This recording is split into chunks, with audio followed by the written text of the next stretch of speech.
Bienvenue sur un sofa pour deux business. Aujourd'hui, nous allons plonger dans un sujet essentiel, la cybersécurité. Elle est au cœur des enjeux stratégiques des entreprises, des gouvernements et même de notre quotidien. Mon invité est Mohamed Mechri, PDG d'Invictis, société spécialisée dans les audits en cybersécurité. Il accompagne des entreprises dans leur protection face aux menaces grandissantes. Avec lui, nous allons parler d'innovation, de souveraineté numérique et du futur d'un monde de plus en plus connecté, mais aussi de plus en plus vulnérable. Avant de commencer, n'oubliez pas de vous abonner à notre chaîne YouTube et de nous suivre sur Spotify, Deezer et toutes nos plateformes. Les liens sont en description. Mais avant d'entrer dans le cœur de notre discussion, 1 minute pour parler de sécurité. Chaque jour, nos données circulent d'un site à l'autre, d'un réseau à un autre. Nos appareils se connectent, échangent, parfois sans qu'on en ait vraiment conscience. Dans cet univers numérique où tout se trace, tout s'enregistre, il devient essentiel de reprendre le contrôle. C'est là qu'intervient NordVPN, partenaire de cet épisode d'un sofa pour deux. Avec NordVPN, vos connexions sont chiffrées et vos données protégées. Que vous soyez sur un Wi-Fi public, en voyage ou simplement chez vous, votre navigation reste privée. Mais NordVPN va encore plus loin. Avec sa protection anti-menace, bloque automatiquement les publicités, les trackers et les sites malveillants. Et si vous tombez sur une tentative d'arnaque, une alerte apparaît immédiatement pour vous avertir. Cette même technologie analyse aussi vos téléchargements à la recherche de logiciels malveillants et surveille vos applications pour détecter d'éventuelles failles de sécurité, même lorsque votre VPN n'est pas activé. NordVPN veille aussi sur votre compte grâce à la surveillance Dark Web, une protection 24 heures sur 24 et 7 jours sur 7. Si vos identifiants apparaissent sur des forums de pirates, vous recevez une notification avant qu'il ne soit trop tard. Et tout cela pour jusqu'à 10 appareils protégés simultanément. Votre ordinateur, votre téléphone, votre tablette, tout ce qui compte pour vous. Naviguez, travaillez, jouez ou regardez votre série préférée, faites-le en toute sérénité. Pour soutenir ce podcast et renforcer votre sécurité en ligne, cliquez sur le lien dans la description et découvrez l'offre spéciale NordVPN réservée aux auditeurs d'un sofa pour deux. Mohamed, merci beaucoup d'avoir accepté notre invitation. Comment ça va ? Je vais très très bien, et toi ? Très bien, merci. Je vais très bien aussi. Alors, avant de commencer ce podcast, je voulais juste te poser la question. Quand tu viens en général dans ce genre de podcast, tu viens avec quel genre d'état d'esprit ? Plutôt relax, plutôt préparé ? T'es dans quel état d'esprit là ? Un état d'esprit plutôt serein, dans le sens où je parle tous les jours en fait de cybersécurité, donc c'est pas un nouveau sujet pour moi. Donc ouais, plutôt serein. Ah, c'est sûr, ça se voit en tout cas. C'est cool. Et une autre question aussi que je me pose, c'est on oublie souvent de demander aux entrepreneurs, en dehors du boulot, qu'est-ce qui les rend heureux. Donc pour toi, qu'est-ce qui te rend heureux en dehors du boulot dans la vie de tous les jours ? Passer du temps en famille, sortir quand il fait beau. Malheureusement, il n'y a pas beaucoup de soleil en ce moment à Lyon. Donc sortir à la montagne durant Super. l'hiver. Ouais, super. Donc c'est ça qui me rend heureux. Et puis passer du temps avec des amis, tout simplement. Génial, génial. Et une autre question un peu similaire, au boulot. Du coup, qu'est-ce qui te donne de l'énergie tous les jours pour te lever chaque matin et faire ce que tu fais ? Me fixer des objectifs Ok. le week-end pour la semaine à venir et les atteindre de jour en jour. Et puis vendredi, apprécier les objectifs qui ont été atteints. Ouais, ça c'est toujours, ça donne toujours beaucoup d'énergie. Ça donne, c'est clair. c'est vrai, de la patate. Donc, avant de plonger dans le thème de la cybersécurité et d'ouvrir un peu plus là-dessus, j'aimerais bien revenir un peu en arrière et de savoir en fait, Mohamed, petit garçon, c'était qui ? Quels étaient tes rêves, tes centres d'intérêt, tes hobbies, tout ça ?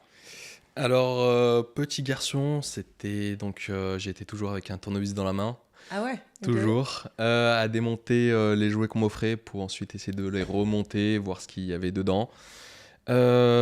Toujours en train de faire du sport. Je viens d'une famille quand même assez nombreuse, où on est 5 enfants, Ah ouais. donc toujours un Actif. peu chahuté, toujours hyper actif. Donc c'était ça, Mohamed, quand j'étais petit. Ok, donc tournevis, c'est sportif. C'est ça, En gros. Ok. exactement. Et à l'école, c'était comment ? T'étais plutôt sérieux, plutôt touche à tout ? T'étais comment ? J'étais Quel très genre d'élève ? curieux, très observateur, ni le premier ni le dernier dans la classe. Ok. Toujours, entre guillemets, au milieu. Et puis, petit à petit, on va dire qu'il y a des passions qui sont arrivées, dont l'informatique. Et ben voilà, et ben ça mène à ma prochaine question. À quel moment, en fait, s'est développée ta passion pour l'informatique? C'était plus vers l'adolescence, plus après? C'était à quel moment? Plus côté collège, où en gros, on avait accès à une bibliothèque. Et dans cette bibliothèque, il y avait pas mal d'ordinateurs D'accord. où on pouvait donc aller dessus, mais limité du coup à 2 heures par jour.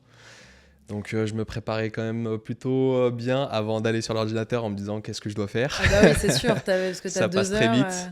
Ouais. Et ensuite, fin collège, là on a eu notre premier ordinateur donc à la maison, toujours limité aussi à 2 heures par jour comme à la bibliothèque. Ouais. Et c'est là où la passion est venue. Et puis après, ça s'est plutôt affiné à l'entrée au lycée, Mhm. où je suis rentré donc, dans un bac pro en informatique. Mhm. Et c'est là où j'ai pu développer cette appétence pour l'informatique. Super, super. Et du coup, j'imagine est-ce que tes premières expériences professionnelles, après le lycée ou même pendant le lycée, étaient dans l'informatique ou alors c'était dans des domaines complètement différents? Non, toujours dans l'informatique, parce que c'est quand même, disons, un sujet plutôt intéressant, l'informatique, et très très vaste. Ok. Et vu que je me suis orienté dès le lycée en informatique, j'ai poursuivi du coup sur une licence, un BTS et puis 2 masters. Et en fait, c'est vraiment l'informatique qui m'a fait faire autant d'études. Et j'ai terminé donc avec un double master et puis un bac plus 6 dans ce domaine-là. Solide. C'est ça. Solide. Et du coup, j'imagine que tu te souviens, est-ce que tu peux nous raconter, si tu t'en souviens, mais j'imagine que oui, ta première mission ou ton premier projet dans l'informatique. C'était en licence, donc en alternance dans une entreprise en informatique. Et j'étais consultant spécialisé en fait dans certains logiciels pour des entreprises. Ok. Et je passais d'entreprise en entreprise. Et l'un des premiers projets, en fait, c'était d'accompagner de A à Z d'une entreprise à implémenter un logiciel. Ok. Et en fait, en passant d'entreprise en entreprise, c'est là aussi que m'est venue l'idée d'aller un peu plus dans la cybersécurité parce que je me suis rendu compte assez rapidement qu'il y avait vraiment des failles dans tous les sens et que les entreprises négligeaient un peu cet aspect-là.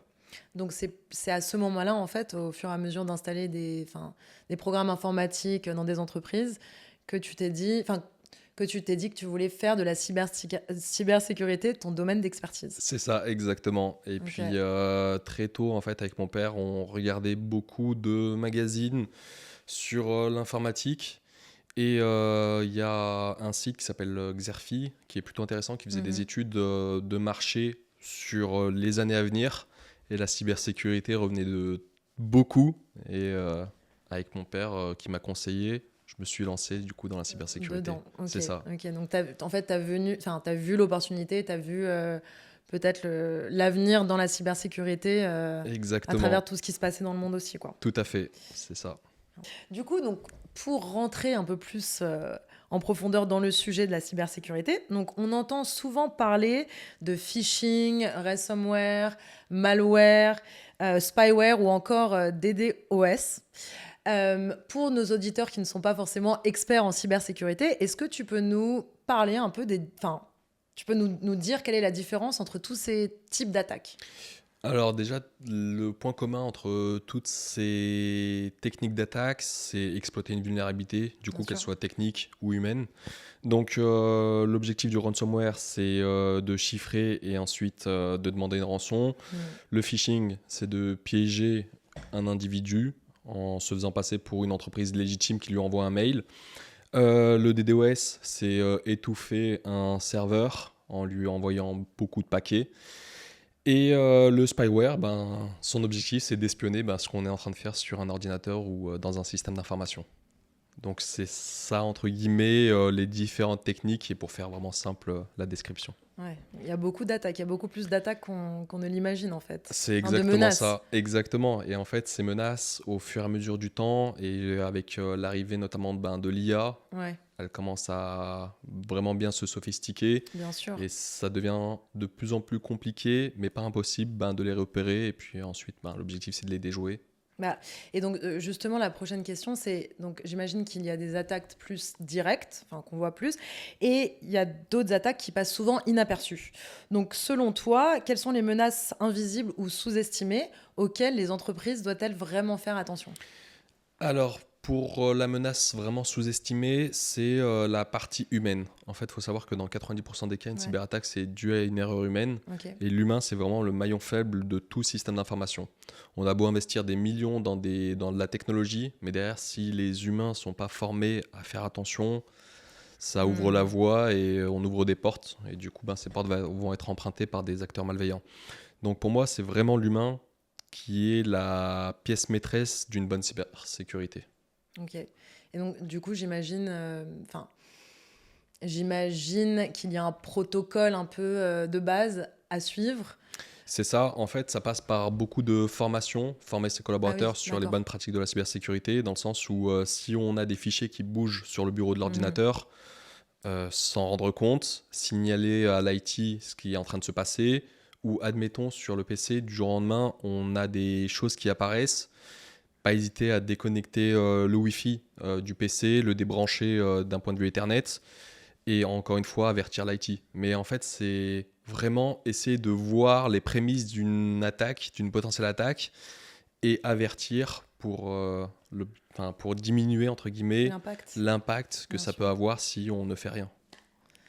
Ouais, c'est incroyable. Et d'ailleurs, en parlant d'impact, de menaces, d'attaque, pendant les Jeux Olympiques en 2024, plus de 140 cyberattaques ont été signalées, dont 119 événements à faible impact, mais 22 à impact assez important. Du coup, la question est la suivante: comment se prépare une entreprise quand même des événements de cette ampleur peuvent survenir? Alors en gros, moi je compare ça beaucoup à une caserne de pompiers. Dans le sens où Ok. quand il n'y a pas de feu pour les pompiers, l'objectif c'est de jouer des scénarios de potentiels incidents Hmm. et de s'entraîner. Et c'est exactement pareil pour la cybersécurité. C'est que quand on met en place une nouvelle technologie dans une entreprise ou même un système d'information, l'objectif en fait c'est pas attendre de se faire attaquer pour réagir, c'est réagir et derrière Ouais. pouvoir en fait mieux dérouler toutes les techniques pour arrêter Hmm. ben, la propagation ou l'incident avant que ça se transforme en accident pour le coup. Et du coup, donc c'est super intéressant ce que tu dis. Donc en fait, c'est en fait anticiper pour. C'est Enfin, ça, bah, c'est le mot, c'est le gros mot derrière qui se ok, cache derrière la cybersécurité, c'est l'anticipation. ok, C'est vraiment ok. 99,9% de la cybersécurité. Et du coup, donc, est-ce qu'il y a des indicateurs spécifiques à surveiller pour justement détecter et limiter les cyberattaques? Bah, en fait, les indicateurs sont quand même assez divers par rapport en fait, à la maturité d'un point de vue cyber de l'entreprise. Donc une entreprise qui n'a pas forcément de cybersécurité en place, les indicateurs vont être très vite limités, mais on peut avoir par exemple, si on a des sauvegardes, à combien de fois on fait des tests de restauration sur l'année. Ok. Ça peut être aussi combien d'incidents cyber on a eu sur N-1.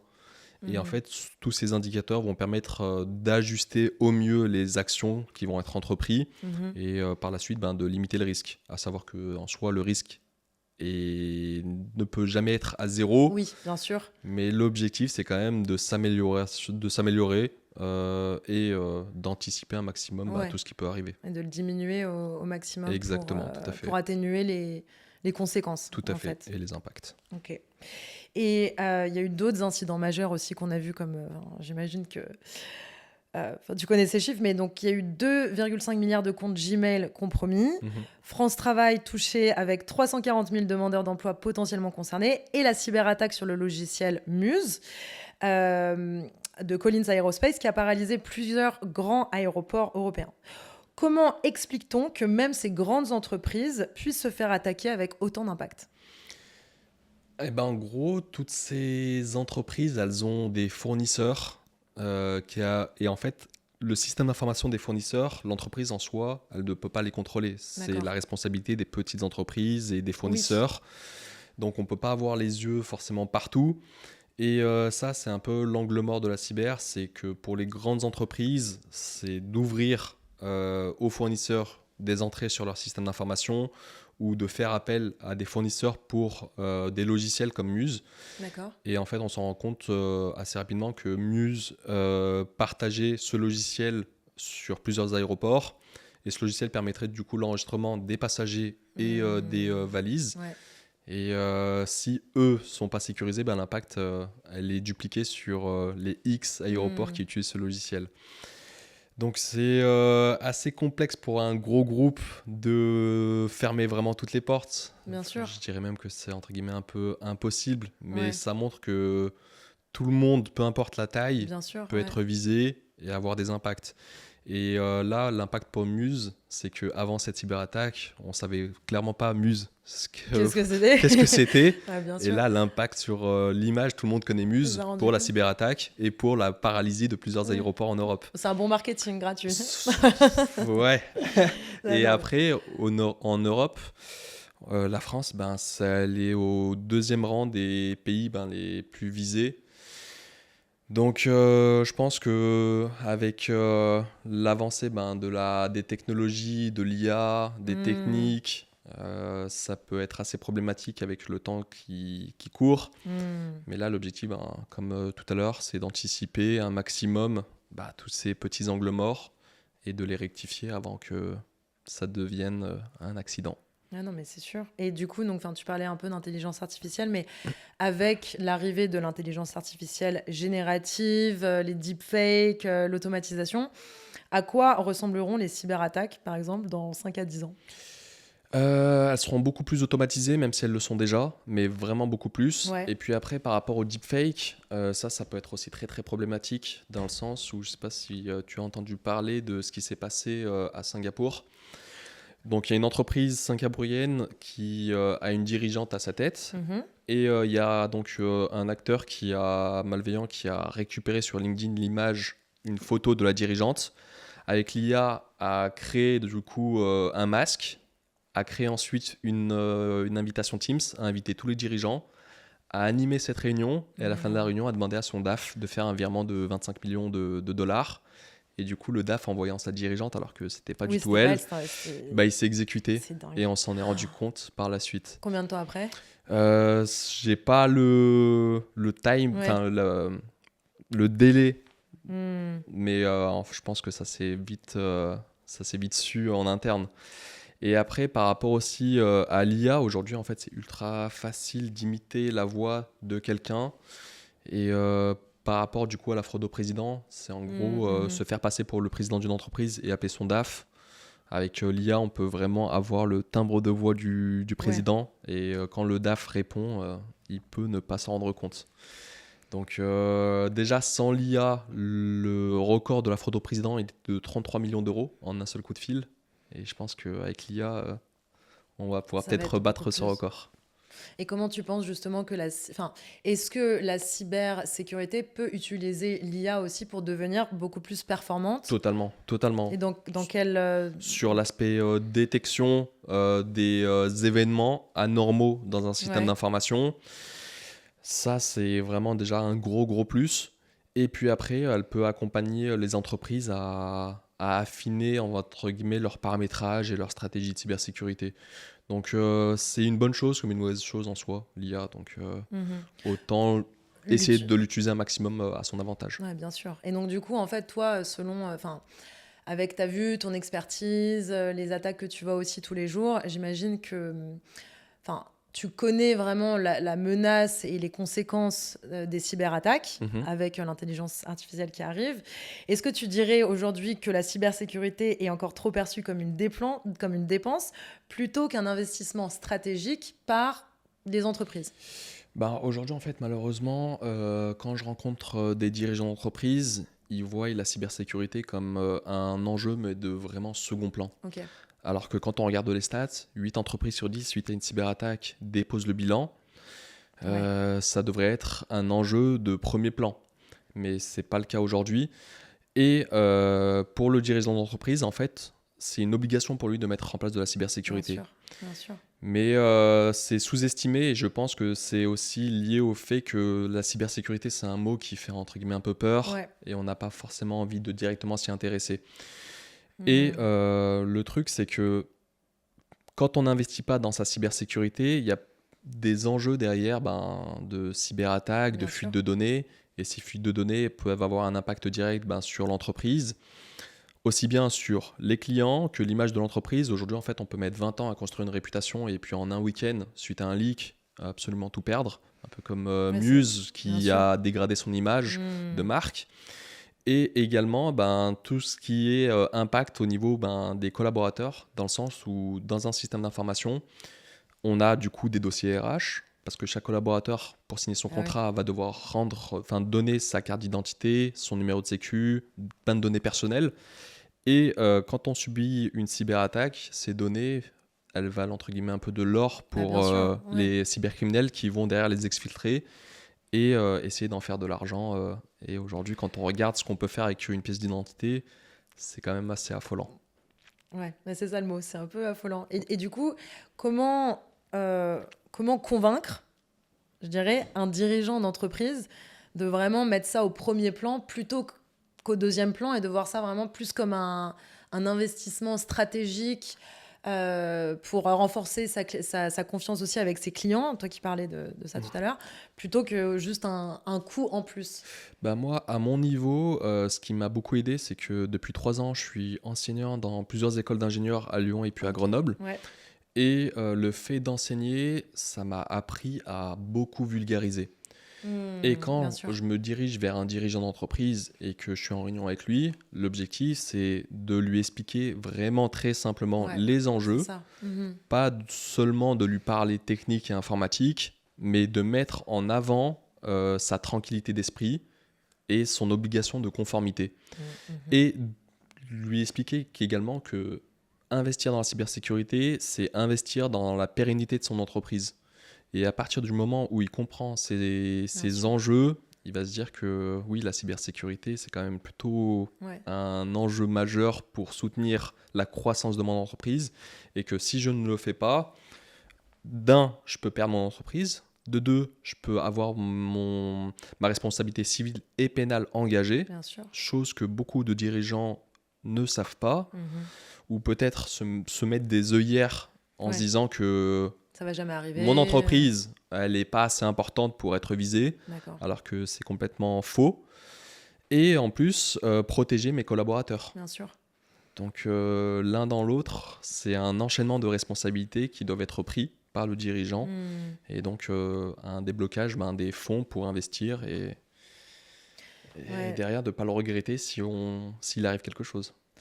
ouais, mais c'est sûr, en fait, je pense qu'on a tendance aussi à un peu s'écarter de ce dont on a peur ou ce dont on connaît pas et penser que ça va jamais arriver. Mais enfin, comme tu dis Exactement. très bien, au final, ça arrive beaucoup plus qu'on pense et de manière inaperçue aussi de temps en temps. C'est ça, ça prévient clairement pas, ça peut arriver à tout moment et je compare ça aussi à une voiture. Dans la voiture, Ouais, quand on roule, l'accident, il peut être bien à chaque sûr. coin de rue. Hmm. Mais la cybersécurité, c'est la ceinture qu'on va mettre Ouais, pour c'est éviter de ça. passer à travers le pare-brise. Ouais. Du coup, c'est exactement pareil. Non, mais c'est clair, c'est sûr. Et malgré ça, on voit quand même pas mal d'entreprises qui finissent par payer des rançons, en général. Donc ça, c'est du ransomware. Mhm. Pourquoi, selon toi, les entreprises, en fait, choisissent de payer plutôt que d'essayer de négocier ou de résister aux pirates? En fait, là, les entreprises payent leur négligence dans le sens Ouais. où aujourd'hui, en 2025, Hmm. personne ne peut dire j'étais pas au courant qu'il y avait autant de cyberattaques. Ouais. On en voit vraiment tous les jours. Et l'entreprise, admettons, qui n'a pas investi dans sa cybersécurité ni dans le conseil Mhm. pour se sécuriser, et qu'elle se prend du coup une cyberattaque, elle est un peu dos au mur, et la seule échappatoire, c'est de payer une rançon. À savoir que payer une rançon, ça ne veut pas dire qu'on va tout récupérer, Oui. et si on va récupérer quelque chose. Du coup, c'est un peu un coup de poker. Moi, je conseille toujours à l'ensemble des clients que j'accompagne de ne jamais payer de rançon. Ouais. Parce que quand on a été bon payeur une fois, Ils recommencent. ils vont recommencer. Ouais. Et généralement, en fait, quand on regarde les stats, c'est que dans les 3 mois au premier paiement d'une rançon, on va, dans les 3 mois, se faire réattaquer. Si on a été bon payeur une fois, on va sûrement l'être 2 fois. Et en France, quand on regarde également, dans la loi, il n'y a aucun moment... Enfin, c'est pas interdit de payer des rançons. C'est juste vraiment déconseillé. Mais comme je le disais tout à l'heure, en Europe et un peu dans le monde, on est connu du coup pour avoir une sécurité fragile et être bon payeur d'un point de vue rançon. Donc ce Ouais. qui fait que Ça ouvre, enfin, ça laisse la porte ouverte ouais, pour les pirates qui on se dit que reviennent. c'est une belle zone de jeu Ouais. pour faire de l'argent. Et du coup, donc, comment intervient un expert en cybersécurité comme toi, par Mhm. exemple, dans ce genre d'attaque? Et est-ce que, en fait, enfin, j'imagine que ça, avec ton entreprise, ça a dû arriver plusieurs fois. Est-ce que tu as peut-être une histoire, une anecdote à nous raconter, sans forcément citer le nom d'une entreprise, d'un moment où tu es intervenu pendant une attaque et où tu as pu limiter, en fait, les montants de la rançon? C'est une question complexe dans le sens où moi je suis J'imagine. tenu par une clause de Oui, confidentialité. Mais grosso modo, moi personnellement, j'interviens pas pour aider une entreprise pendant une cyberattaque que je ne d'accord. connais pas. D'accord. C'est Ok. que les clients qui sont sous contrat avec moi que j'accompagne Ouais. dans la partie gestion de crise sur comment communiquer en interne, comment communiquer aussi au niveau des clients par Mhm. rapport à ce qui est en train de se passer. Mettre en place aussi une cellule de crise au niveau de l'IT pour savoir vraiment par Mhm. où ils sont rentrés et comment on peut bloquer, patcher la porte d'entrée. Mhm. Et puis également accompagner le dirigeant sur la déclaration auprès de la CNIL, sur le dépôt de plainte auprès aussi de la gendarmerie et ainsi de suite. Et après, quelque chose qui revient vraiment souvent, c'est que malheureusement, quand on accompagne des dirigeants sur le dépôt de plainte, c'est vraiment quelque chose d'assez fastidieux en France parce que les Oui, gendarmes ne sont pas j'imagine. forcément formés Hmm. complètement sur Décrypter tout ça. sur Hmm. l'interprétation qu'il faut en Bien sûr. faire et sur comment on dépose la plainte et quel template sélectionner et Ouais. ainsi de suite. Mais avec le temps, j'ai tout un template et du coup, C'est, c'est beaucoup plus fluide. ouais, t'as automatisé ton process, Exactement. entre guillemets. Mais une gestion de crise, encore une fois, si on n'a pas anticipé, c'est très complexe Ouais. de la De la gérer au réaliser. maximum. Exactement. Et en fait, ce qui fait la différence entre une entreprise qui dépose le bilan Ouais. suite à une cyberattaque Ouais. et une entreprise qui survit, c'est cette anticipation sur comment on gère la crise. Est-ce qu'on a un PCA, PRA? En fait, c'est un plan de reprise et de continuité D'accord. d'activité à Ok. déclencher en cas d'incident. Ouais. Et si on n'en a pas, c'est un C'est. peu au feeling et le feeling mène généralement vers un petit dépôt de bilan, malheureusement. Non, mais j'imagine. Et une autre question par rapport à, enfin, encore une fois, euh, cette ransomware. Quel est le rôle de la crypto-monnaie dans ces cyberattaques? Facilite-t-elle les paiements de rançon et comment la réguler ou la surveiller pour réduire les risques? Alors la crypto joue un rôle majeur dans ce genre de trafic parce qu'en fait, quand on demande une rançon à une entreprise, elle va pas nous faire un chèque. Bon, bien sûr, C'est plutôt l'utilisation de la crypto qui va être parce que c'est utilisée. rapide. Et la crypto, en fait, quand c'est bien fait, en fait, on appelle ça du mixage. On peut brouiller les chaînes sur la Hmm. blockchain et on ne peut pas savoir et retracer qui a vraiment récupéré cet argent.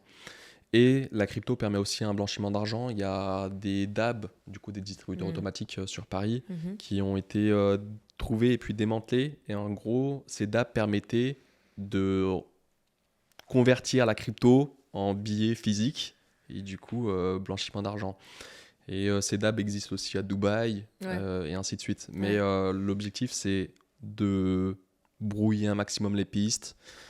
Et j'y reviendrai tout à l'heure, mais ça permet aussi d'acheter de la technologie pour mener des cyberattaques sur le dark web, la crypto. Ouais. Non, mais c'est. Ouais, bah, en fait, c'est comme dans l'intelligence artificielle, il y a des bons côtés, Il y il a y a des bons aussi. côtés et des mauvais, c'est sûr. Il y a des mauvais côtés, ouais. Et en général, ça met combien de temps à installer un plan d'anticipation anti-attaque?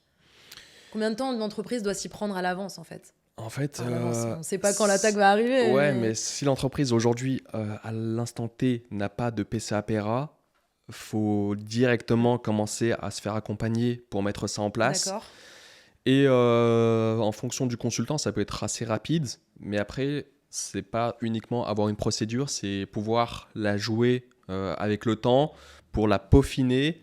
Et Hmm. comme ça, le jour où il y a vraiment un incident qui survient, on sait tout de suite qui doit prendre la main sur quoi, qui doit prendre le lead Bien et sûr. C'est qu'est-ce... préparé. Ouais, Ouais. c'est un peu comme une recette de cuisine. Oui. Qu'est-ce qu'on doit faire? Ouais. Et, Protocole. ouais, c'est ça, Ok. protocole. Et du coup, donc, est-ce que tu dirais que c'est une erreur est-ce que c'est une des erreurs les plus fréquentes que les PME ou les startups ou les plus petites entreprises font, donc de pas d'avoir de plan d'anticipation? Parce que je sais que les grandes entreprises en général dépensent des sommes énormes en cybersécurité, mais plus par rapport aux PME et aux startups, tu penses que c'est une de leurs erreurs principales? Ouais, en gros, ça, c'est l'une des croyances qui est partagée par beaucoup de TPE-PME Mhm. qui se disent que les cyberattaques, c'est uniquement orienté vers des Les grosses grandes entreprises. entreprises. Alors qu'aujourd'hui, en fait, c'est plus forcément le cas. C'est plutôt les TPE-PME qui, elles, n'ont pas pris le train de la cybersécurité et qui, justement, n'investissent pas un petit budget lié à la cybersécurité chaque année. D'accord. Donc, ce qui fait qu'aujourd'hui, une TPE-PME est très très vulnérable. Et en fonction de la taille de la PME, parfois il y a quand même derrière beaucoup d'argent à récupérer pour un cybercriminel, tout Ouais. en sachant que la difficulté pour rentrer dans cette PME, elle est plutôt moindre. Ouais, bien sûr. Donc aujourd'hui, c'est sûr que les grosses entreprises, elles sont bien sûr victimes, Bien sûr. mais là, c'est plutôt les TPE, PME et aussi les particuliers Ouais. qui sont de plus en plus victimes des cyberattaques. Ok, c'est super intéressant. Et du coup, une TPE-PME envisagerait quels seraient les coûts pour installer en fait une anticipation De la cybersécurité. Ouais, exactement. Pour une petite entreprise, j'imagine que ça doit dépendre aussi de combien d'employés il y a dans la boîte, Ouais, etc. Quels sont les montants c'est très difficile de parler de montant parce qu'en fait, c'est assez variable sur la taille de l'entreprise, Bien son sûr. secteur d'activité, les données personnelles qu'elle traite, la criticité vraiment de l'entreprise si elle se fait attaquer, et ainsi de suite. Mais faut pas se dire que c'est inatteignable d'avoir de la cybersécurité. Ok. Faut juste un petit budget de départ, je vous dis n'importe quoi, ça peut être Alors, entre 5 et 10 000 euros. Mhm. Et déjà, on peut commencer à travailler sur de la cybersécurité. À savoir que ce budget, il n'est pas à mettre une fois et puis après, dans 5 ans, on en reparle. C'est un budget qui doit être... la cybersécurité, c'est quelque chose qui doit s'entretenir.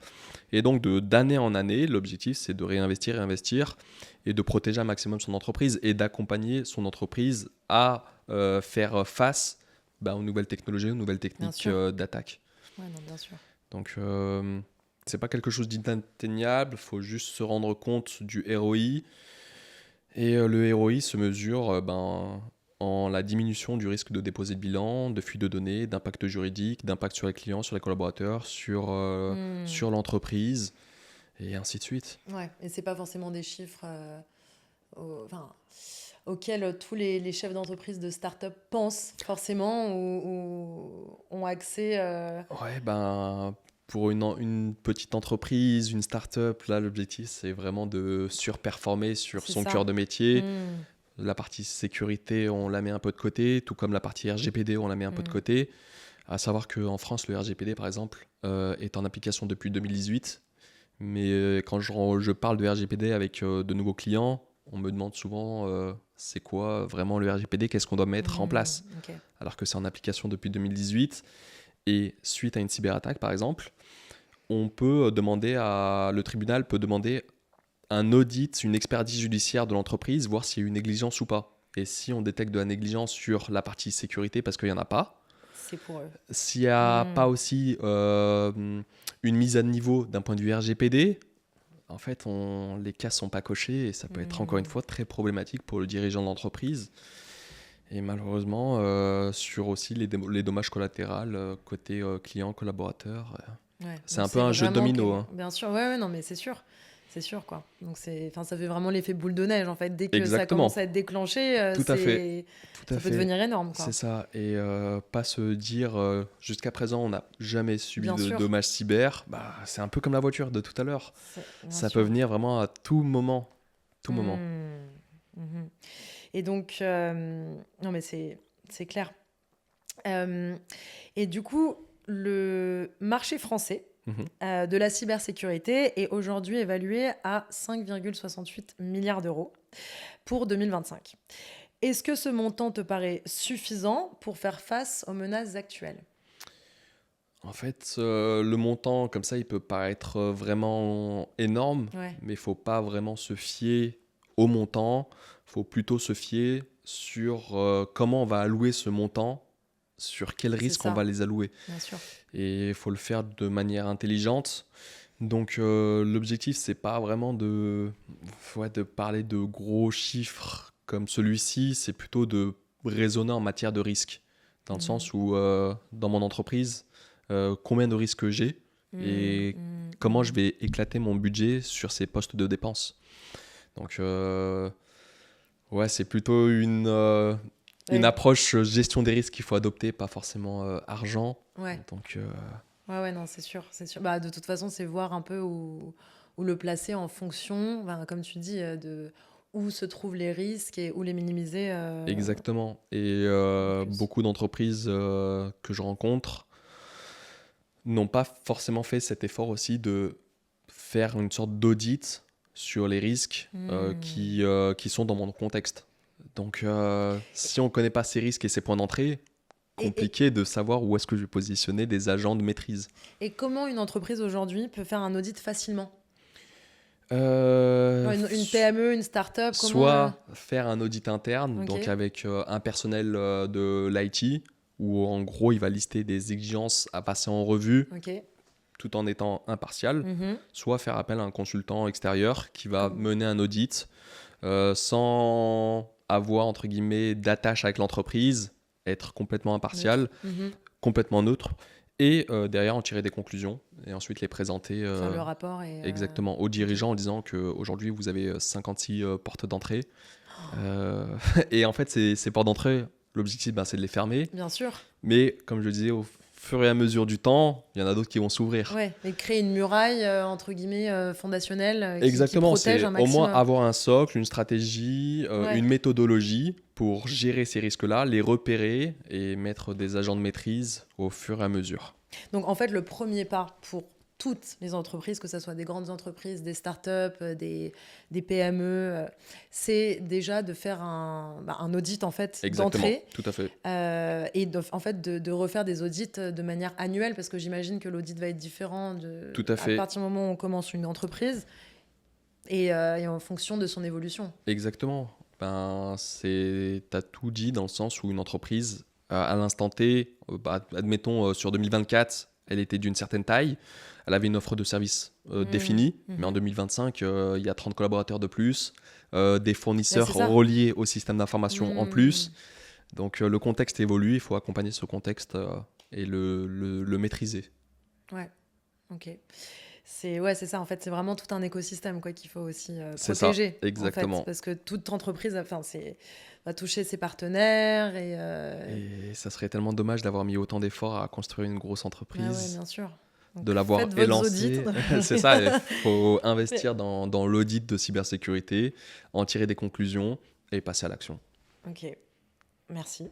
Et du coup, par rapport à ce marché, il Mhm. va quasiment doubler jusqu'à 2030. Il prévoit qu'il pourrait atteindre 13 milliards d'euros en 2030. Et donc, la question un peu inverse, c'est quelles sont les opportunités pour une start-up ou des PME dans ce secteur?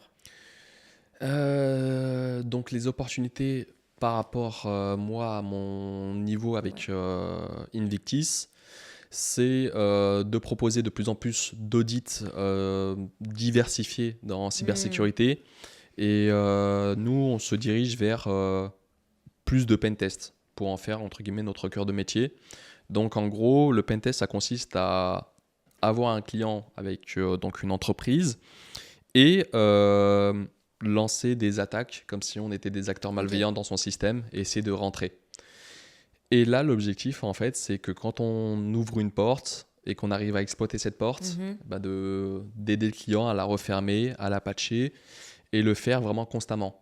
Et nous, ce qu'on fait, c'est qu'on ne fait pas des pen tests en one shot, dans le sens où on en fait un début d'année et Ouais, puis on en reparle à la fin de ouais, l'année. C'est d'en faire tous les mois, donc 12 pen tests sur l'année, ouais. et d'être vraiment proactif sur ce sujet et de scruter le système d'information, les portes d'entrée d'un client, comme le ferait un acteur malveillant. Sauf que nous, on est là pour aider bien sûr. et corriger. Et en général, c'est pen test que vous faites. Vous voyez en général que les portes sont ouvertes, quoi. Honnêtement, c'est extrêmement rare de ne pas avoir de porte ouverte Ouais. lors d'un pentest. Ah ouais. Et pour parler du hacker, on a souvent l'image du hacker travaillant dans l'ombre, super intelligent, derrière son ordinateur. Est-ce que c'est la réalité? Bon, après, j'imagine que faut pas généraliser, mais comment décrirais-tu le hacker type? Le persona, Ouais, en c'est ça, le soi, il y personnage du a hacker. vraiment de tout.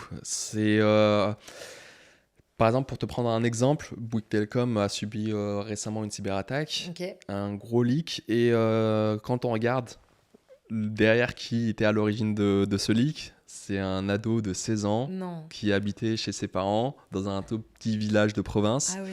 et qui a réussi à rentrer chez Bouygues Telecom. Et à 4h du matin, du coup, la DGSI a cassé la porte de ses parents pour Ils le s'attendaient pas du récupérer. tout à cette Un personne-là, quoi. ado de 16 ans.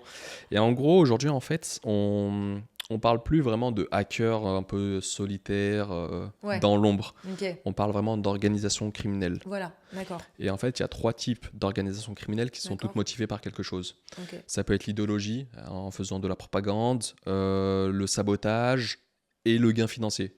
Et la plupart, c'est le gain financier. Bien sûr. Ouais. Et en fait, les 3 types d'organisations cybercriminelles, en fait, il y a la petite, qui est aujourd'hui en fait, la majorité dans le monde. C'est des personnes qui, du lundi au vendredi, travaillent dans une entreprise légitime en CDI. Ouais. Et puis le week-end, ils vont s'adonner ensemble à des activités malveillantes. Ok. Ensuite, après, il y a la petite taille moyenne où là, on commence à parler d'une trentaine de personnes. Ouais. Et eux, ils font ça à temps plein. Ok. Et puis après, il y a la grosse entreprise malveillante qui a une portée internationale, comme Logbit, qui, eux, ont même un système de franchise dans le monde. Et ce qui se passe, c'est que, par exemple, Logbit, c'est eux qui ont inventé le modèle RAS, Ransomware as a Service. Ok. Ah oui. Donc, du coup, un logiciel malveillant qui permet d'attaquer les entreprises. Et eux, du coup, en fait, ils le monétisent et on l'achète avec de la crypto, Ouais. on demande des rançons en crypto, et ensuite il y a une rétrocession entre la maison mère Bien sûr. et les petits hackers qui l'utilisent. Donc ça s'est vraiment professionnalisé. D'accord. Le processus est de plus en plus automatisé, réfléchi, et Mhm. aujourd'hui, en gros, une organisation cybercriminelle a même limite, certaines ont des sites vitrines avec le logo des entreprises qui ont réussi à pénétrer. Ah oui, genre comme si c'était Un leur tableau de sponsor, chasse. mais ah oui, Ouais, non, c'est ça, un c'est petit ça. tableau de chasse. Donc, c'est ça aussi qui fait qu'on entend de plus en plus parler de cyberattaques, c'est que derrière, il y a vraiment des procédures, des protocoles qui sont appliqués, et ainsi de suite. D'accord, ok. Donc, Ouais, donc c'est vraiment, il y a tout un écosystème malveillant, entre guillemets, enfin c'est pas entre guillemets, il y a tout un écosystème malveillant qui existe et qui agit dans l'ombre et qui fait mal. c'est- Et qui fait mal. Et du coup, en tant qu'expert en cybersécurité, est-ce que, avec Invictis ou d'autres experts en cybersécurité, peuvent justement arrêter et attraper ces organisations-là? En fait, c'est très rare de mettre la main en fait, sur les personnes qui sont derrière. Ok. Dans le sens où, par exemple, sur le cas de l'ado de 16 ans, je pense que c'est aussi lié à son âge. Bien sûr. Et c'est comme ça aussi qu'il s'est fait attraper. Ouais, il ne s'est pas protégé Il lui-même. sait pas entre exactement. guillemets. Ouais. Alors que les organisations, c'est entre guillemets des seniors derrière qui agissent et ils savent vraiment, ils savent comment se protéger et agir un peu sans s'inquiéter de ce qui peut arriver.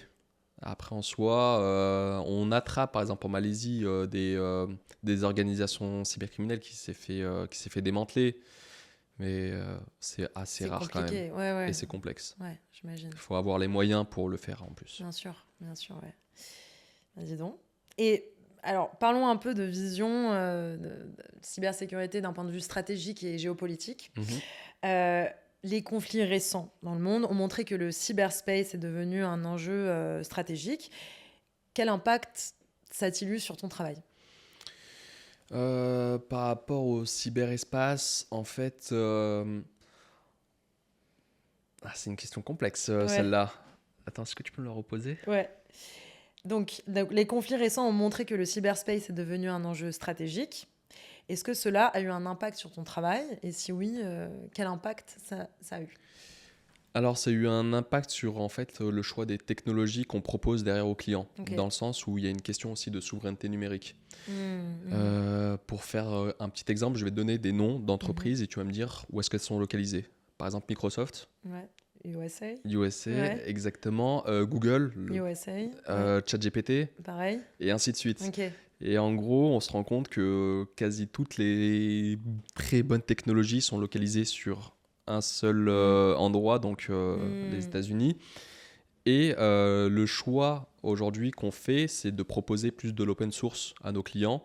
Ok. Et en fait, l'État français prend également ce virage parce qu'en fait, cette question de souveraineté, ça appelle aussi à une question de dépendance. Dans le sens où, en fait, quand on fait appel à du Bien Google, sûr, on bien n'a pas sûr. la maîtrise de Bien ce qui sûr. se passe. Bien sûr. Et le truc, c'est aussi que on se doit de respecter le RGPD. Et le RGPD nous indique que quand on traite de la donnée personnelle d'un citoyen français, la donnée doit être localisée, hébergée sur le territoire français. D'accord. Ok. Et le truc, c'est que quand on utilise des outils Américain. américains, c'est hébergé sur le sol Bien américain. sûr.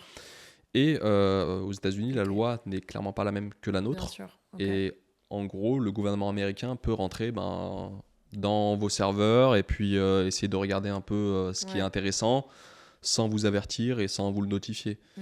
Et c'est le respect du RGPD qui font qu'aujourd'hui, on doit proposer des logiciels, de nouvelles technologies, entre guillemets, conformes à ce qui est attendu. Et du coup, donc pour parler encore plus de souveraineté, pardon, pardon, excuse-moi. Donc pour rentrer encore plus dans le sujet de souveraineté numérique, quelles sont les positions que l'Europe et la France prennent par rapport à cette souveraineté numérique, par rapport aux États-Unis et à la Chine, Et qui sont ben eux là, très avancés? l'objectif, c'est vraiment d'arrêter d'être dépendant des Américains, gagner en indépendance, investir sur de nouvelles technologies françaises. Par exemple, on a le cas de Mistral pour éviter d'utiliser ChatGPT. Oui. Et le Ok. gouvernement français soutient en plus ces initiatives. D'accord. Ok. Donc ça, c'est quand même un gros tournant. Et puis, pour un peu parler de la Chine a vraiment bien compris l'enjeu de la souveraineté numérique. Il y a vraiment des Bien décennies sûr, en ouais. arrière. Aujourd'hui, ils ont leur propre Internet, leur Ok. propre infrastructure. Tout Ils sont est centralisé chez eux. Exactement. Ouais.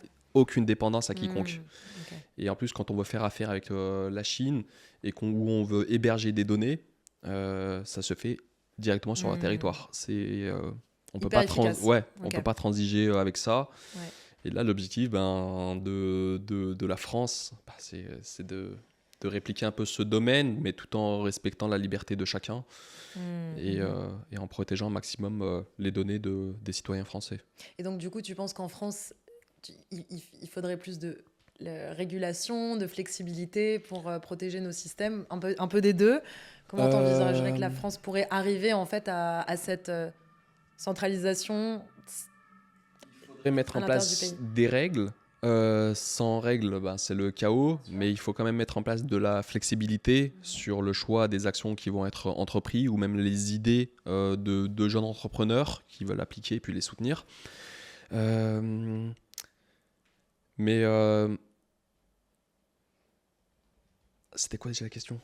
Non, c'était ça, c'était en fait, il fallait un peu plus de régulation, de Ah flexibilité. oui, c'était ça Ouais. que je voulais rajouter. C'est que la France a déjà entrepris et applique déjà, par exemple, d'un point de vue européen, des directives comme la DORA, qui, elle, s'oriente sur les institutions financières et qui oblige toute institution financière à mettre en place de la cybersécurité. Donc ça, c'est vraiment une excellente chose. Et il y a aussi l'apparition dans un futur très proche de la directive NIS 2 qui va obliger beaucoup d'entreprises françaises à également mettre en place de la cybersécurité et, comme on le disait tout à l'heure, de la gestion des risques. À l'avance. C'est ça, à l'avance et de façon obligatoire. Ok. Là, entre guillemets, pour beaucoup d'entreprises, la cybersécurité, c'est quelque chose d'optionnel. Secondaire, C'est ouais. secondaire, on y pense que quand on a le temps, mais quand on est en phase de croissance, on n'a pas forcément le temps. Et Hmm. du jour au lendemain, cyberattaque. Et là, du coup, on rentre dans une autre histoire. Ouais, bah c'est ça. Et merci beaucoup. Et j'imagine aussi qu'il y a des secteurs, donc, des secteurs plus que d'autres qui sont plus ou moins visés. Mhm. Est-ce que tu reconnais un pattern de secteurs qui sont plus menacés que d'autres par des cyberattaques? Le secteur de la santé, Ah ouais? très très menacé par les cyberattaques. Aujourd'hui, on entend beaucoup parler aussi d'hôpitaux qui sont victimes malheureusement de cyberattaques. Le secteur de l'industrie, moi j'accompagne quand même pas mal d'entreprises dans l'industrie et en gros, on se rend compte que elles ont énormément de fournisseurs qui ont des accès sur leur système d'information. Donc les fournisseurs, c'est parfois des petites entreprises qui, encore une fois, n'ont pas investi dans la cyber, donc ultra vulnérables. Ok. Et en fait, après, il y a un petit effet de rebond dans le sens où pour attaquer la grosse entreprise dans l'industrie, on va passer par la petite, Ouais, c'est donc ça. son fournisseur, Souterrain. exactement, et puis Hmm. après remonter jusqu'à la grosse. Et aujourd'hui, en fait, ce qui se passe, c'est que moi, j'en ai identifié quelques-unes aussi qui sont ultra sensibles, comme les agences immobilières. Ok. Aujourd'hui, en fait, quand on va dans une agence immobilière, on leur donne toute une grosse partie de notre vie Ah oui, c'est sûr. et on leur donne notre dossier, donc Ouais. notre carte d'identité et tout ce qui va avec, Ouais. celle de notre conjointe Mhm. et ceux aussi des garants. Ah oui, non, bien Donc en sûr. fait, on leur donne une grosse partie de la vie de notre famille entre les mains. Mhm. Et aujourd'hui, très peu d'agences immobilières investissent dans la cyber. Et en Ah fait, ouais. quand on rentre dedans, c'est un peu un buffet à volonté. Ok. Et après, ben, du coup, ça fait appel aussi à tout ce qui est usurpation d'identité. Aujourd'hui, en France, quand on est victime d'usurpation d'identité, c'est extrêmement complexe de s'en défaire. Et pour te donner un exemple, aujourd'hui, avec ta pièce d'identité, Mhm. on peut du coup aller créer des comptes sur des néobanques, faire des crédits à ton nom. Et là, l'objectif, c'est que moi, je profite de l'argent que j'ai récupéré et que toi, derrière, tu vas être, entre guillemets, obligé d'aller le rembourser. Bien sûr. Ouais. Et c'est ultra difficile de remettre d'aplomb, suite à une usurpation d'identité, les choses. Et ça peut durer vraiment sur plusieurs années. Et je te donne l'exemple aussi d'une personne qui a été victime d'usurpation d'identité, un papa, père de famille, très tranquille. Mhm. Mais le truc, c'est que quand on a récupéré sa pièce d'identité, on a fait des cartes grises à son nom. Et avec les véhicules, les gens ont fait des braquages. Et donc, Oh là à là. 4h du mat, Il s'est fait les flics, ils vont chez le papa, quoi. Qui a rien demandé, qui se retrouve en garde à vue, et ainsi de suite. Et ça met combien de temps en général de se rendre compte que c'est pas lui, que justement il a été Euh, attaqué, quoi? En fait, c'est... Disons que pendant la garde à vue, si la personne qui s'est fait usurper son identité a déjà déposé plainte, on va dire qu'il y a une sorte C'est de rapide, traçabilité. Mhm. Mais si ça arrive vraiment de tout le temps et ainsi de suite, c'est pas viable pour la personne. Dans Ouais. le sens où elle a toujours la tête ailleurs, dans le sens où elle va se dire qu'est-ce qui va encore me tomber dessus. Bien sûr. Des crédits, des locations de voitures, des achats. Et comment du coup, parce qu'on parlait de start-up, de PME, d'entreprise, mais comment, d'un point de vue individuel, on peut aussi se protéger des cyberattaques? D'un point de vue individuel, ce qui est très important, c'est de mettre en place un antivirus sur son ordinateur. Pas un antivirus gratuit, vraiment Ok. quelque chose de payant. Comme NordVPN, par exemple? Par exemple, Ok, après c'est plus un VPN, mais là, moi, je parle vraiment d'antivirus comme EZ qui est extrêmement, extrêmement bien. Mettre en place une mise à jour de l'ensemble de son ordinateur, que ce soit au niveau du navigateur, de son système d'exploitation. Par ailleurs, aujourd'hui, Windows 10 n'est plus maintenu d'un point de vue mise à jour de sécurité depuis octobre. Mhm. Et ça, beaucoup d'entreprises n'ont peut-être pas venu voir, même si on le savait depuis 2 ans que ça allait être en octobre 2025 qu'on va arrêter les mises à jour de sécurité sur Windows 10. Et puis, quand on envoie une carte d'identité chez une agence immobilière ou chez un notaire ou peu importe, graver cette carte d'identité, enfin ce scan. Ouais. Et en fait, on le grave en allant sur, par exemple, le site du gouvernement qui s'appelle filigrane.gouv.fr. Mhm. Et du coup, ça permet de sécuriser sa pièce d'identité avant de l'envoyer. Ok. D'accord. Ça, c'est des petits conseils. Ouais. Mais si on n'a pas un consultant, entre guillemets, dans son cercle, Ouais. on le sait pas et on l'envoie un peu à tout va. Faudrait en fait développer un agent IA consultant Ouais, cybersécurité au fur et à mesure, ça quoi. pourrait être plutôt pas mal. Et après, sinon, je conseille aussi beaucoup aux personnes de faire le MOOC de l'ANSSI.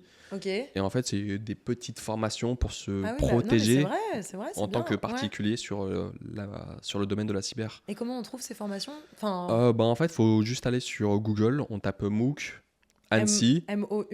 MOOC, Ok, ouais. ANSSI, et on le trouve, on s'inscrit, on le fait.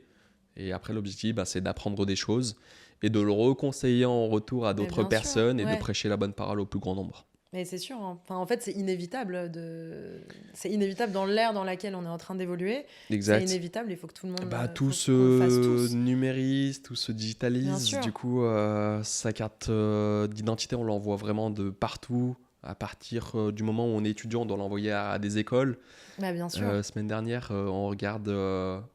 j'étais en train de regarder l'actu et au niveau, il y a pas mal d'écoles qui ont subi une cyberattaque et il y a une exfiltration du coup des pièces d'identité des étudiants qui n'étaient même pas protégés ou autres Ah ouais, donc, à leur c'est juste bon. valeur du moins. Ouais. Et le truc, c'est que les étudiants, ils vont commencer avec leur carte d'identité un peu dans la nature. Et sur TF1, il y a un reportage plutôt pas mal sur une étudiante de 18 ans Ok. qui a 50 000 euros de crédit dette. à son nom Oh là là. suite à une usurpation d'identité. Oh là là. Donc, un C'est dirigeant dingue. d'entreprise qui néglige la cybersécurité, c'est aussi négliger la sécurité de ses collaborateurs. Et complètement, bien sûr. Du coup, Ouais. c'est un peu complexe de s'entendre dire que la cybersécurité... Ouais, mais en fait, c'est comme tu disais tout au début, c'est une question d'éducation aussi au début. Je pense que les gens ne sont pas conscients Exact. peut-être du danger, des risques, des potentielles pertes et ne veulent pas forcément l'entendre, quoi. Et Malheureusement.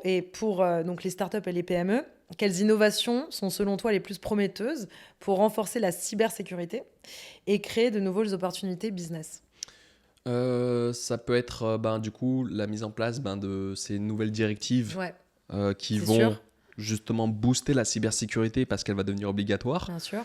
Donc juste déjà être consultant et puis proposer des audits de cybersécurité, ça peut être vraiment un gros tremplin. Et après en matière d'innovation, on pourrait imaginer l'exploitation de l'intelligence artificielle en créant du coup des programmes qui permettraient encore de mieux identifier ou d'identifier les Détecter. failles, détecter et aider l'entreprise du coup à affiner sa stratégie de cybersécurité. Mais je pense que l'IA et puis l'application de ces directives vont vraiment booster la cybersécurité dans les années à venir en France. Ok, merci. Si tu devais casser un ou plusieurs mythes autour de la cybersécurité, lesquels ça serait? Celle que j'entends tout le temps, c'est on est trop petit ou on n'est pas intéressant Ok. pour des cybercriminels. Alors que c'est complètement faux. En fait, Et c'est aujourd'hui, plus facile en plus, j'imagine. Ouais. comme on l'a dit tout à l'heure. Désolée. Ouais. Mais en gros, ce qui se passe, c'est qu'aujourd'hui, les cyberattaques sont de plus en plus automatisées.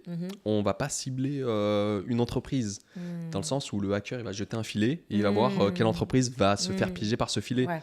Et peu importe sa taille, son secteur d'activité, qu'elle fabrique des barbecues ou des mocassins, Ouais, bien sûr. tant que j'ai des entrées dans ton système d'information, mon objectif c'est d'aller l'exploiter Ouais. et de prendre ce qu'il y a à prendre. Ok. Et à chaque fois, il y a quelque chose à prendre dans une Non, mais entreprise.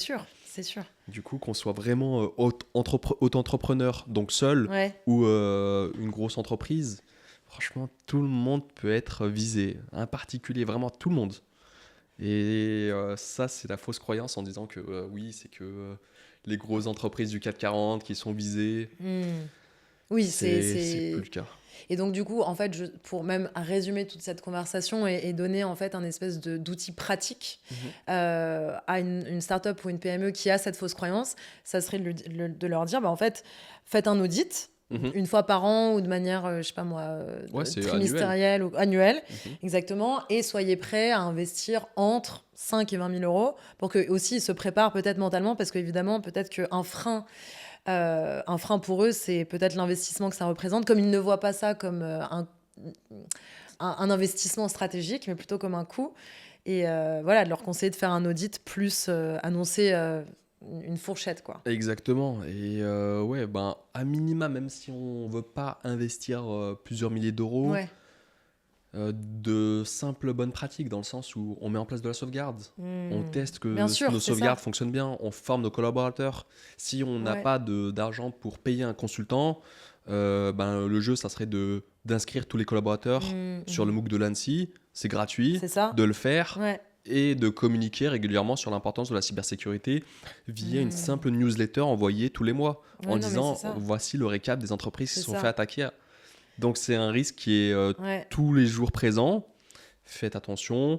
Ou si vous voyez quelque chose de bizarre sur votre PC, débranchez le câble Ethernet, coupez la Wi-Fi, prévenez l'IT, et ainsi de suite. En soi, ça peut être très simple, la Ouais. cybersécurité. En fait, c'est plein de petits pas C'est- accumulés qui font que tu crées une Exactement, barrière. tout à fait. Entre C'est un guillemets. escalier, Ok.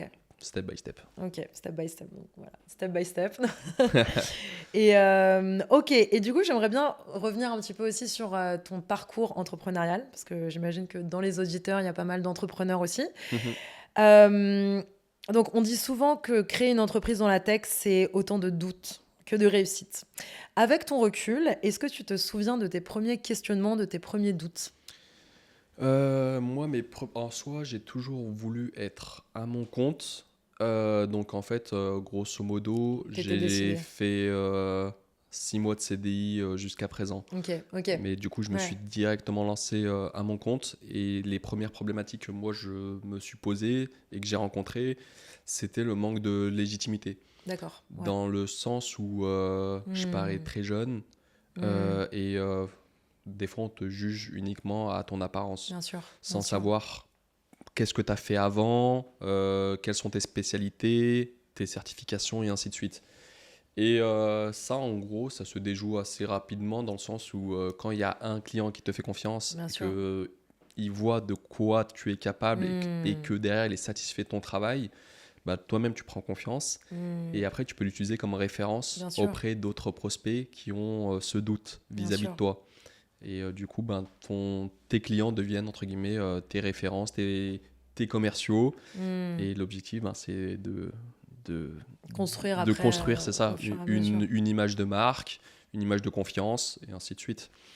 Donc après aussi, quand on parle d'entrepreneuriat, c'est tout le temps vivre dangereusement dans le sens où il y a beaucoup de risques, on ne sait jamais de quoi le lendemain est fait, mais c'est aussi une opportunité de toujours se remettre en question, d'avancer, de réaliser, de concrétiser tout ce qui nous passe par la tête. Et quand ça se matérialise, C'est jackpot. Non, mais en soi, on est ultra bien content. sûr. Non, mais c'est sûr, c'est sûr. Même l'impact que tu crées Et exactement. chez tes clients, chez tous les. Enfin, l'impact va beaucoup plus loin en fait. Ben, moi, en soi, ce que j'aime bien dans mon métier que je me suis construit avec une offre de service qui aujourd'hui fait que évoluer, c'est que j'ai un impact à mon niveau sur des entreprises et sur la C'est ça. sécurité de personnes. Donc ça, c'est plutôt gratifiant. Et l'objectif, ben, aussi en étant enseignant aujourd'hui, c'est de former une future génération de C'est ça. consultants et que quand ces étudiants finiront leur étude et se retrouveront sur le marché du travail, certains vont créer leur entreprise et Ouais, vont c'est faire quelque chose de similaire à moi et me dire que j'ai eu un impact aussi bien sur la sécurité des entreprises et sur la vie de quelques étudiants. En soi, c'est vraiment très, très gratifiant, c'est ça. Bah, ça te crée une legacy, en fait. Exactement, une tout legacy. à fait. Ouais, une legacy. Ouais. Et du coup, j'imagine que ça doit être un moteur tous les jours, même quand tu fais face à des obstacles. Et est-ce qu'il y a d'autres choses qui t'aident justement à faire face aux obstacles de la vie, que ce soit professionnel et personnel, et de toujours rester dans la performance, mais aussi dans ne pas te laisser déconcentrer par certains obstacles? Moi, ce qui m'aide à rester focus, en soi, en fait, c'est juste déjà faire ce que j'aime. Ouais, ouais, c'est ça. Je suis pas un contexte. J'essaie de trouver à chaque fois les meilleurs contextes. Hmm, Et ce que j'aime bien faire, c'est quand je cherche des clients, j'essaie de taper à chaque fois dans différents secteurs d'activité. ok. Donc de l'aéronautique, de l'industrie, des cabinets Hmm, d'avocats, fonds d'investissement, banques, assurances et ainsi de suite. Et le fait d'avoir toute cette vision dans différents secteurs d'activité, ça me permet de construire moi-même une méthodologie qui s'adapte à tout le à monde tout le monde, ouais, c'est bien. et Hmm, hmm, d'écouter les besoins de chacun. Et quand on regarde, on fait une petite corrélation, on voit qu'il y a certains besoins entre un secteur d'activité et un autre qui se rejoignent. bien sûr, Et ouais. l'objectif ensuite, c'est de construire une nouvelle offre de service qui Ok, s'adapte du coup à tout le monde ok, et de la matérialiser, ouais, de la lancer. Et encore une fois, c'est quand même plutôt pas mal. Donc, disons que je me concentre beaucoup sur l'avenir. ok. Non, mais c'est bien. C'est vrai que c'est ça qui fait que tu restes motivé aussi, avoir une grande vision aussi. En fait, ça te tire, je pense, tous les matins parce que tu sais Exact. un peu où tu... Enfin, tu sais un peu, tu sais carrément où tu vas même. Exactement. Et j'imagine qu'il y a un côté visionnaire là-dedans où tu crées aussi le futur tous les jours en faisant ce que tu fais. Ouais, bah, on essaie un peu de deviner ce qui va se passer dans Ouais, X temps c'est ça. et d'être un peu, entre guillemets, le précurseur de quelque chose. Hmm. Si tu avais un message à transmettre à des jeunes qui nous regardent et qui rêveraient de se lancer dans la cybersécurité, ça serait quoi? Soyez curieux, Mhm. soyez multidisciplinaire. Et ça, c'est quelque chose de très important que j'ai appris au fur et à mesure du temps. C'est de travailler sa communication, son éloquence. Mhm. Mhm. Ça, c'est ultra important. Peu importe Mhm. que vous vouliez vous mettre à votre compte, travailler pour une entreprise ou autre, parce qu'il n'y a personne en dehors de Mhm. vous-même qui allait défendre qui vous êtes et ce que vous pouvez apporter. Donc Mhm. la communication est extrêmement importante. Donc essayez de vous entraîner à parler à l'oral, en classe, n'hésitez Mhm. pas à prendre la parole, faire des soutenances et ainsi Ouais, de c'est suite vrai. parce que ça va vraiment vous aider et à convaincre quiconque, tout Ouais. simplement. Comment tu t'es entraîné, toi? C'était au fur et à mesure, comme ça, t'as toujours... J'ai été très très timide Ok. et en fait au fil du temps, au fur et à mesure des études, je me suis rendu compte qu'on faisait de plus en plus de présentations à l'oral Mhm. devant toute une classe et des fois en amphi. Et ça vient, c'est de l'entraînement, on ne devient pas à l'aise tout Tout de de suite, suite. bien sûr. Ouais. Et en fait, c'est avec la pratique qu'on s'améliore et on s'améliorera toujours, je pense. Ouais, non, mais ça, c'est sûr. Plus on fait quelque chose, de toute façon, plus on Exactement. s'améliore, on devient meilleur. C'est ça. Et Ça, moi, dans c'est les bien. cours que je donne dans les écoles, j'essaie Ouais. justement d'apporter, encore une fois, cette compétence sur la communication en faisant faire beaucoup de soutenance aux étudiants. Mhm. Mhm. Et ce qui est trop bien, c'est que quand je vois en septembre les premières soutenances, qu'est-ce que ça donne, et que Mhm. fin juillet, on fait les dernières, Tu vois le progrès je vois le immense. progrès et franchement, sur certains, je suis ultra bluffé. Bah ouais, non, mais Ultra c'est bluffé. sûr. Du coup, ça, C'est c'est sûr. ultra appréciable d'avoir eu cet impact sur quelques personnes. Bien sûr.